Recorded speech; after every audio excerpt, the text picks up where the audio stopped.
Hello friends, आजची yummy आणि चीजी अशी रेसिपी बनवण्यासाठी एका चॉपरमध्ये पत्तागोबी, शिमला मिरचीला बारीक करून घेतलं. तसंच पनीरचे सुद्धा छोटे छोटे काप करून घेतले. हे झालं की एक पॅन मध्ये 2 चम्मच तेल गरम करून घेतले. त्यामध्ये अर्धा चम्मच जिरा आणि काही हिंग घालून तडका दिला. त्यानंतर एक बारीक चिरलेला कांदा सॉफ्ट होईपर्यंत परतला. त्यानंतर पत्तागोबी आणि शिमला मिरची ते सुद्धा घातलं. त्यानंतर चिली फ्लेक्स, काळी मिरी पावडर आणि ओरेगानो, चवीनुसार मीठ आणि पनीर हे सुद्धा घालून एकत्र मिक्स होऊ दिलं. पनीर सोबत चीज सुद्धा घातलं होतं, ते माझ्याकडून स्किप झालं. त्यानंतर गव्हाच्या पिठाचा आटा मीठ घालून तो तयार केला. त्यामध्ये पनीरवाली स्टफिंग घातली आणि व्हिडिओत दाखवल्याप्रमाणे त्याचे असे बॉल तयार करून घेतले.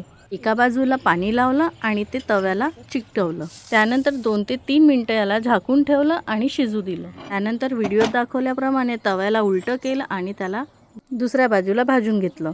तर रेडी आहे आपली ही रेसिपी. या रेसिपीचं नाव काय द्यायचं आहे तुम्ही कमेंटमध्ये मला नक्की सांगा. त्यानंतर बटर आणि कलोंजीने याला सर्व केलं.